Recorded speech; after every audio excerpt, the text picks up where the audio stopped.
Pembacaan Alkitab tanggal 11 November tahun 2024, hari ke-316. Kitab Rut. Rut pasal 1.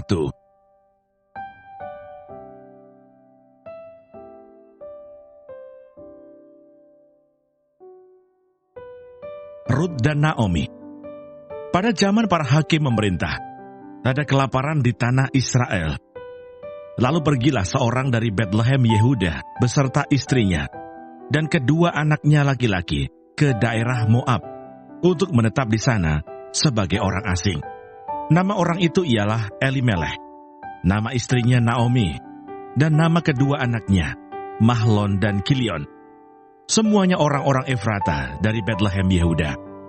Dan setelah sampai ke daerah Moab, diamlah mereka di sana. Kemudian matilah Elimelech, suami Naomi, sehingga perempuan itu tertinggal dengan kedua anaknya. Keduanya mengambil perempuan Moab. Yang pertama bernama Orpa, yang kedua bernama Rut. Dan mereka diam di situ, kira-kira 10 tahun lamanya. Lalu matilah juga keduanya, yakni Mahlon dan Kilion, sehingga perempuan itu kehilangan kedua anaknya dan suaminya. Kemudian berkemaslah ia dengan kedua menantunya, dan ia pulang dari daerah Moab. Sebab di daerah Moab, ia mendengar bahwa Tuhan telah memperhatikan umatnya dan memberikan makanan kepada mereka. Maka berangkatlah ia dari tempat tinggalnya itu, bersama-sama dengan kedua menantunya. Ketika mereka sedang di jalan untuk pulang ke tanah Yehuda, berkatalah Naomi kepada kedua menantunya itu, "Pergilah, pulanglah masing-masing ke rumah ibunya. Tuhan kiranya menunjukkan kasih-Nya kepadamu, seperti yang kamu tunjukkan kepada orang-orang yang telah mati itu dan kepadaku. Kiranya atas karunia Tuhan, kamu mendapat tempat perlindungan, masing-masing di rumah suaminya." Lalu diciumnyalah mereka, tetapi mereka menangis dengan suara keras dan berkata kepadanya, "Tidak, kami ikut dengan engkau pulang kepada bangsamu." Tetapi Naomi berkata, "Pulanglah anak-anakku. Mengapakah kamu turut dengan aku? Bukankah tidak akan ada lagi anak laki-laki yang kulahirkan untuk dijadikan suamimu nanti? Pulanglah anak-anakku, pergilah. Sebab sudah terlalu tua aku untuk bersuami. Seandainya, pikirku, ada harapan bagiku, dan sekalipun malam ini aku bersuami, bahkan sekalipun aku masih melahirkan anak laki-laki, masakan kamu menanti sampai mereka dewasa? Masakan karena itu kamu harus menahan diri dan tidak bersuami? Janganlah kiranya demikian, anak-anakku. Bukankah jauh lebih pahit yang aku alami daripada kamu? Sebab tangan Tuhan teracung terhadap aku." Menangis pula mereka dengan suara keras. Lalu Orpa mencium mertuanya itu minta diri, tetapi Rut tetap berpaut padanya. Berkatalah Naomi, "Telah pulang iparmu kepada bangsanya dan kepada para allahnya. Pulanglah mengikuti iparmu itu." Tetapi kata Rut, "Janganlah desak aku meninggalkan engkau dan pulang dengan tidak mengikuti engkau. Sebab kemana engkau pergi, ke situ jugalah aku pergi. Dan di mana engkau bermalam, di situ jugalah aku bermalam. Bangsamulah bangsaku, dan Allahmulah Allahku. Di mana engkau mati, aku pun mati di sana, dan di sanalah aku dikuburkan. Beginilah kiranya Tuhan menghukum aku, bahkan lebih lagi daripada itu, jikalau sesuatu apapun memisahkan aku dari engkau, selain daripada maut." Ketika Naomi melihat bahwa Rut berkeras untuk ikut bersama-sama dengan dia, berhentilah ia berkata-kata kepadanya, dan berjalanlah keduanya sampai mereka tiba di Betlehem. Ketika mereka masuk ke Betlehem, gemparlah seluruh kota itu karena mereka. Dan perempuan-perempuan berkata, "Naomi kah itu?" Tetapi ia berkata kepada mereka, "Janganlah sebutkan aku Naomi, sebutkanlah aku Mara, sebab Yang Maha Kuasa telah melakukan banyak yang pahit kepadaku. Dengan tangan yang penuh aku pergi, tetapi dengan tangan yang kosong Tuhan memulangkan aku. Mengapakah kamu menyebutkan aku Naomi? Karena Tuhan telah naik saksi menentang aku, dan Yang Maha Kuasa telah mendatangkan malapetaka kepadaku." Demikianlah Naomi pulang bersama-sama dengan Rut, perempuan Moab itu menantunya, yang turut pulang dari daerah Moab, dan sampailah mereka ke Betlehem pada permulaan musim menuai jelai.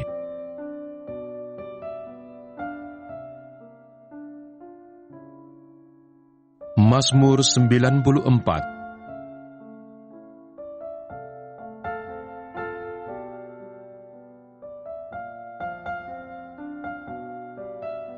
Allah pembela keadilan. Ya Allah pembalas, ya Tuhan. Ya Allah pembalas, tampillah. Bangunlah, ya Hakim bumi. Balaslah kepada orang-orang congkak apa yang mereka lakukan. Berapa lama lagi orang-orang fasik, ya Tuhan? Berapa lama lagi orang-orang fasik beria-ria? Mereka memuntahkan kata-kata yang kurang ajar. Dan semua orang yang melakukan kejahatan itu menyombong.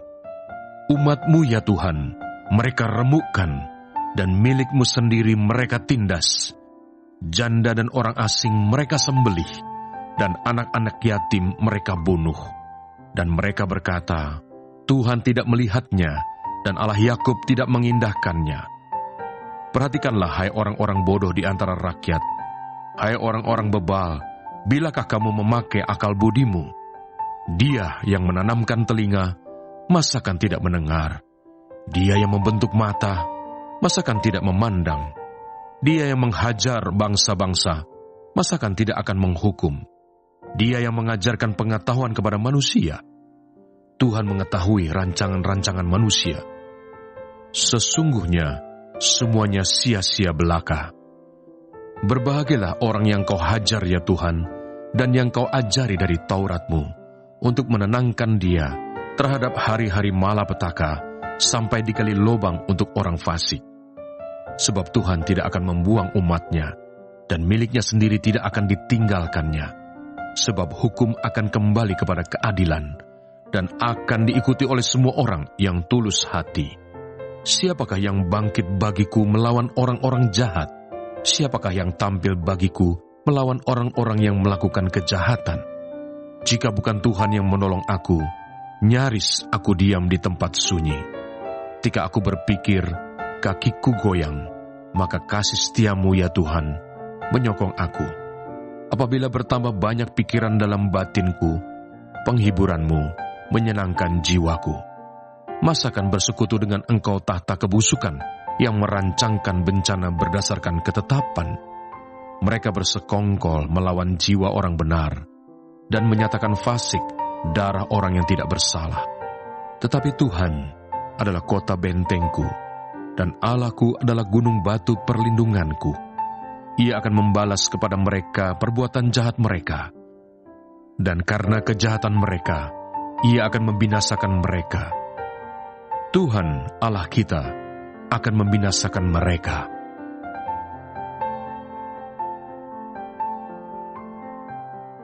Satu Timotius pasal 5. Mengenai saudara-saudara seiman, janganlah engkau keras terhadap orang yang tua, melainkan tegurlah dia sebagai bapa.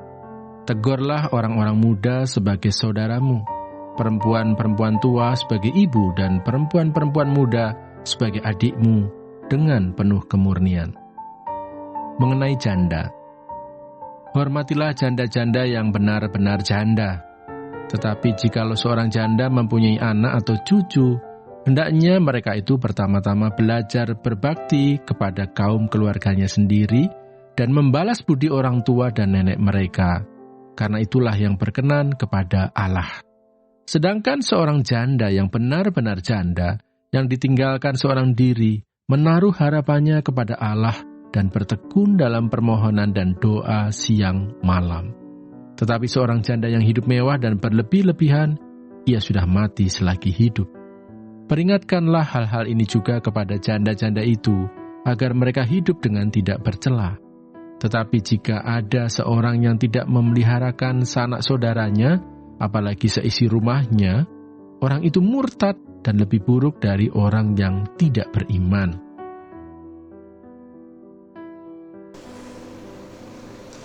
Tema minggu ini memberi yang terbaik bagi Allah.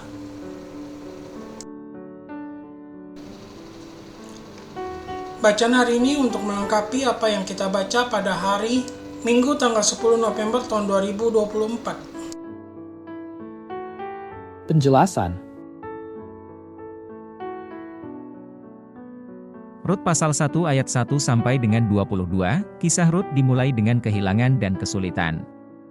Naomi kehilangan suami dan kedua anaknya di Moab, sementara Rut, menantunya, berkomitmen untuk tinggal bersamanya dan mengabdikan hidupnya kepada Allah yang disembah Naomi. Rut memberi yang terbaik melalui kesetiaannya, meski ia harus meninggalkan tanah kelahirannya untuk mendampingi Naomi. Dalam kesetiaan itu, Rut mempersembahkan hidup dan komitmennya, yang akhirnya membawa berkat dan menjadi bagian penting dari rencana Allah bagi Israel. Mazmur pasal 94 ayat 1 sampai dengan 23. Mazmur ini adalah doa yang mencerminkan kepercayaan kepada Allah sebagai pembela umatnya. Pemazmur menyerukan keadilan Allah atas orang fasik, sambil tetap berharap dan percaya bahwa Allah melihat usaha orang benar dan akan memberikan ganjaran kepada mereka yang dengan tulus berpegang pada firman-Nya.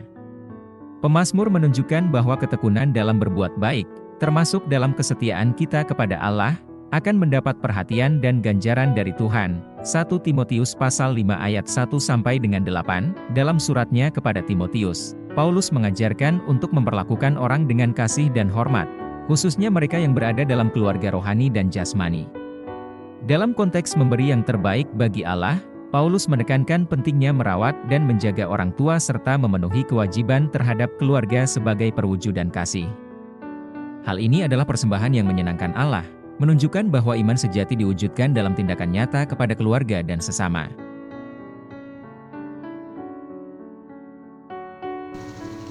Renungan.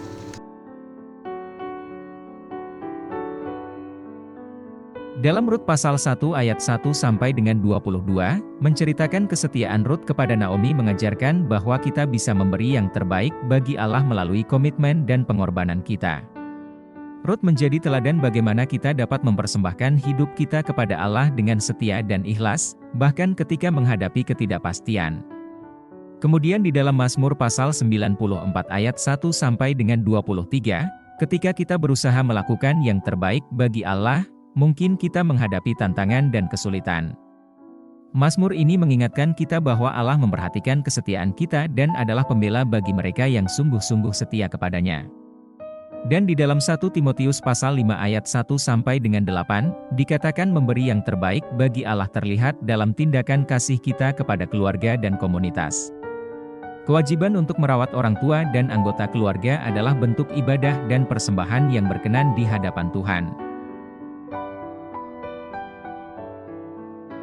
Refleksi.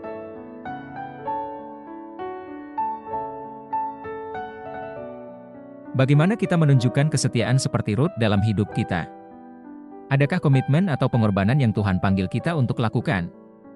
Di dalam Rut pasal 1 ayat 1 sampai dengan 22, melalui kesetiaan Rut, kita belajar bahwa memberi yang terbaik bagi Allah bukan hanya soal materi tetapi juga komitmen dan pengabdian. Apakah kita percaya bahwa Tuhan akan membela dan memelihara kita saat kita berkomitmen untuk memberi yang terbaik baginya? Bagaimana kita bisa tetap memberi yang terbaik bagi Allah meskipun mengalami kesulitan? Mazmur pasal 94 ayat 1 sampai dengan 23. Mazmur ini meneguhkan kita untuk tetap percaya bahwa Tuhan melihat usaha kita. Bagaimana kita menjalankan tanggung jawab kepada keluarga sebagai bukti kasih kepada Allah? Bagaimana kita bisa mempersembahkan kasih kepada Allah melalui perhatian kita kepada keluarga? Di dalam 1 Timotius pasal 5 ayat 1 sampai dengan 8, Paulus mengingatkan bahwa memberi yang terbaik bagi Allah dapat dilakukan dengan memperhatikan keluarga kita.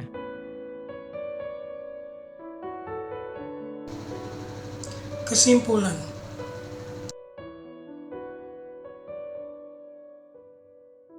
Memberi yang terbaik bagi Allah bukan hanya melalui persembahan harta benda, tetapi melalui kesetiaan, komitmen, dan kasih yang diwujudkan dalam tindakan nyata.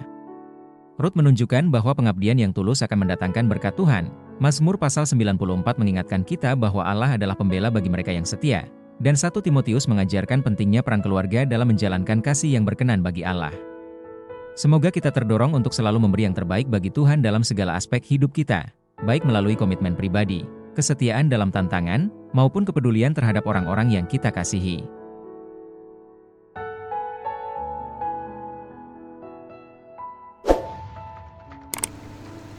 Terima kasih, Tuhan Yesus memberkati. Amin.